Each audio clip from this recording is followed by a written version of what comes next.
police officers. He's a former defense attorney who used to work with Senator Amy Klobuchar when she was county attorney.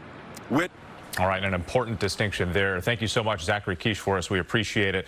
We move now to President Trump speaking out on the issue of police chokeholds. And after facing criticism, he's now decided to move the date of his Oklahoma rally next week. ABC's Rachel Scott has more. This morning, President Trump bowing to pressure and changing the date of his June 19th rally in Tulsa. Your rally in Oklahoma is set for June 19th. Was that on purpose? No, but I know exactly what you're going to say. It wasn't done for that reason, but it's an interesting date. The date commemorating the end of slavery and the location Tulsa is the site of what is believed to be the single worst incident of racial violence in American history. In a string of tweets overnight, the president said the decision was based out of respect for this holiday and in observance of this important occasion and all it represents.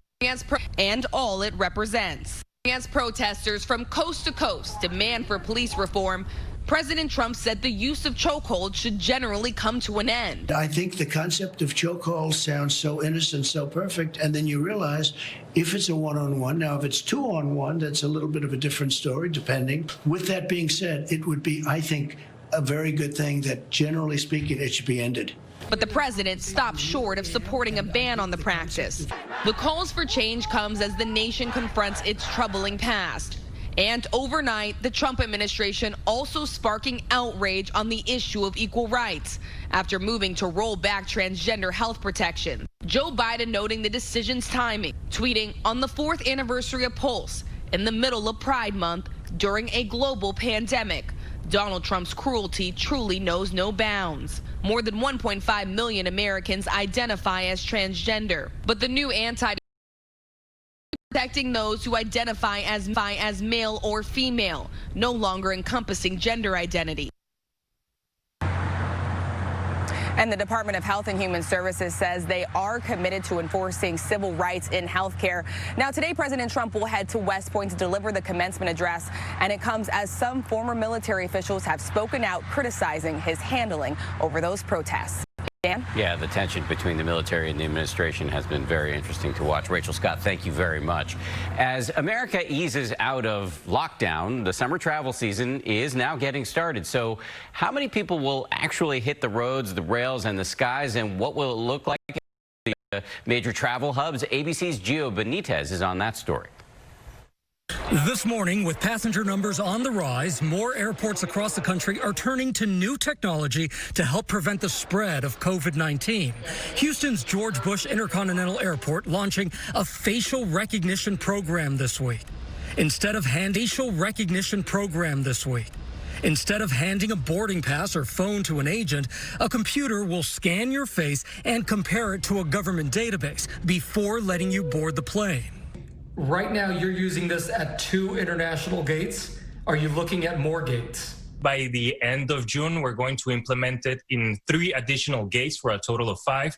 And then the plan is by October, expand it to 15 gates for our international travelers. While air travel is still down more than 80%, the numbers are ticking up. For the first time since March, TSA screened more than 500,000 passengers Thursday. It's just one reason why this program was fast-tracked.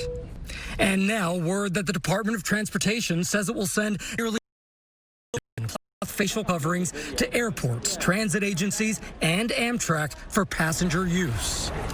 Now, other airports and airlines have been testing similar programs. So far, this is only for international travel, but we should tell you, if you don't feel comfortable using it, we're told you can opt out and scan your boarding pass the traditional way.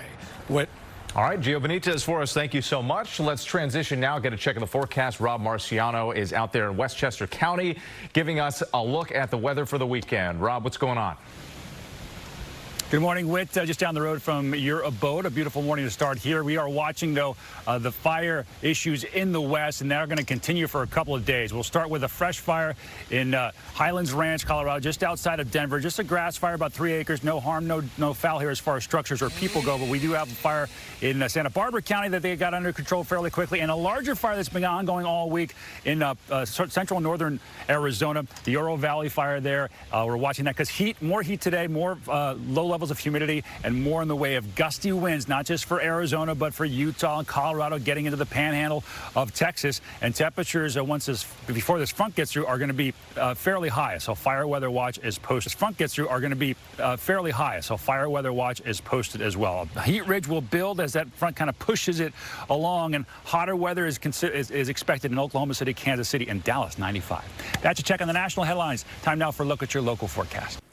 Good Saturday morning. Looking at a little bit of sun out there from our Exploratorium camera. Another breezy day today. Some gusty winds in our inland valleys. Otherwise, temperatures will be cooler than average and will warm up for the second half of your weekend.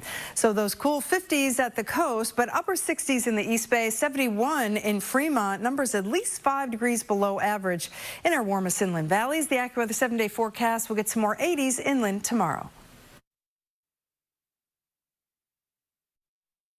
And we'll check back with Rob in just a little bit. Now to the controversy at Vogue magazine. Its iconic longtime editor-in-chief under fire over an alleged lack of diversity in the ranks. Anna Wintour apologizing for, quote, published images or stories that have been hurtful or enticing, for, quote, published images or stories that have been hurtful or intolerant. ABC's Diane Macedo has more. She's one of the inspiration for the movie Devil Wears Anna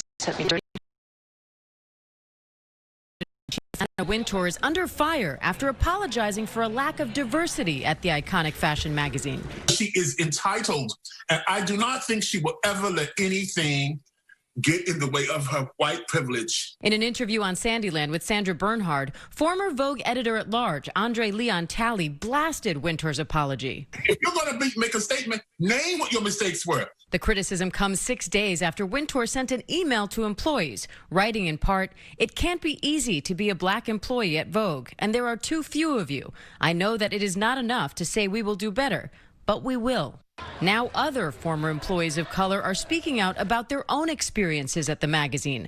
Shelby Ivy Christie, a former digital marketer and sales planner at Vogue, writes on Twitter, "The bullying plus testing from white counterparts, the completely thankless work, the terrible base pay plus the racism was exhausting." I think Vogue needs to recognize, and I think they will recognize, that they have to have diverse content. They have to have a diverse staff if they want to survive. Vogue tells ABC News Anna has done much to champion diversity and inclusion throughout her tenure as editor-in-chief of Vogue. From putting Naomi Campbell on the cover of Anna's first September issue in 1989 to supporting so many designers of color via the CFDA Vogue Fashion Fund. But many are also pointing out that in Vogue's 126 years, there has been only one black photographer to shoot a cover when Tyler Mitchell photographed Beyonce just years ago. Now, artists around the world are taking matters into their own hands with the hashtag Vogue Challenge, creating their own mock-up covers showing what it looks like to have more diversity in front of the camera and behind it. Condé Nast, Vogue's parent company, tells ABC News they have a zero-tolerance policy toward discrimination. And Wintour says in her letter the corporation will be announcing actions as soon as possible. In the meantime, photography fans can check out that hashtag Vogue Challenge. Some really beautiful artwork there, Dan. Diane, thank you. And coming up, more on former Saturday Night Live cast member Jay Farrow's encounter with the LAPD.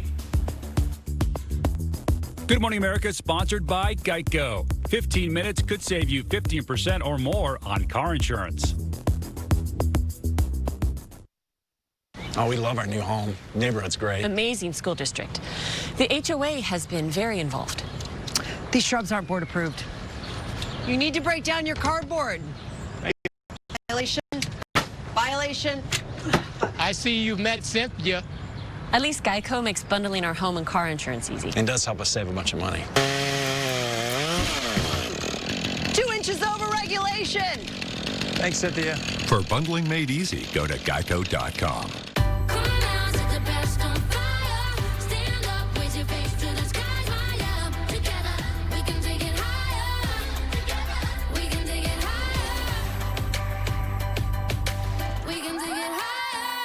It's alive, a smile, a hug, a kiss. Let Werther's Original Caramels make you feel like someone very special. A little piece of bliss. What makes you you? Your cells, trillions of them. That's why Centrum contains 24 key nutrients to support your energy, so you can take care of what matters most. And try new Centrum Minis today. Nest with fresh new color from Williams. Stop in or curbside pickup and get 30% off paints and stains June 19th through 30th. For all your painting needs, ask Sherwin-Williams.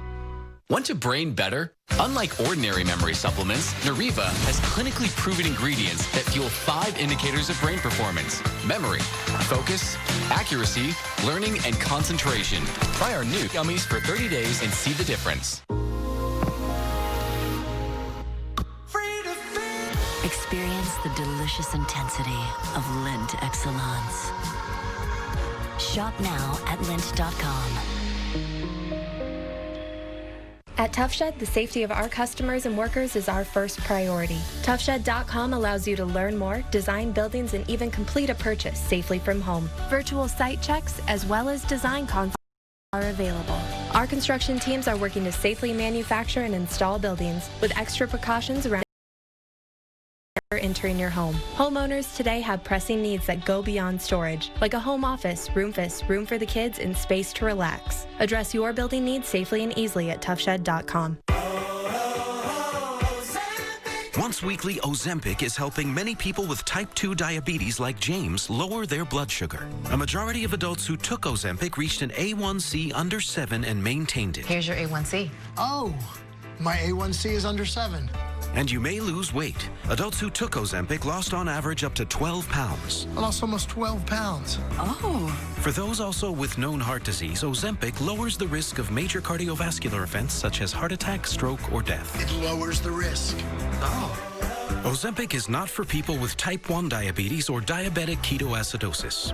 Do not share needles or pens. Don't reuse needles. Do not take Ozempic if you have a personal or family history of medullary thyroid cancer, multiple endocrine neoplasia syndrome type 2, or if you are allergic to Ozempic. Stop taking Ozempic and get medical help right away if you get a lump or swelling in your neck, severe stomach pain, itching, rash, or trouble breathing. Serious side effects may include pancreatitis. Tell your doctor if you have diabetic retinopathy or vision changes. Taking Ozempic with a sulfonylurea or insulin may increase low blood sugar risk. Common side effects are nausea, vomiting, diarrhea, stomach pain, and constipation. Some side effects can lead to dehydration, which may worsen kidney problems. Once weekly Ozempic is helping me reach my blood sugar goal. Ask your healthcare provider today about once weekly Ozempic. We remain committed to keeping Ozempic available and affordable during these challenging times. With the Ozempic Savings Card, you may be eligible to pay as little as $25 for a 1-month or 3-month prescription. Analon pioneered the hard anodized nonstick pan. We spent 35 years perfecting it. We put nonstick inside and out, so it's easier to clean. We invented an induction-ready, extra-thick aluminum base, so it can take the heat. Then we added an edge-to-edge stainless steel dishwasher safe. Most importantly, we made it for you. Analon, the ultimate nonstick. Get yours at Analon.com. I am Robert Strickler. I've been involved in communications in the media for 45 years. I've been taking Prevagen on a regular basis for at least 8 years. For me, the greatest benefit over the years has been that Prevagen seems to help me recall things and also think more clearly. And I enthusiastically recommend Prevagen. It has helped me an awful lot. Prevagen, healthier brain, better life. Building a better Bay Area for a safe and secure future. This is ABC 7 News. Good morning, everyone. I'm Liz Corey. It's happening today, a protest on the peninsula after a hateful threat against one Bay Area family. Protesters are rallying around them to speak out against hateful and racist behavior. It starts at 12:30 this afternoon at Flight's restaurant in Burlingame. That is where a man seen here in a surveillance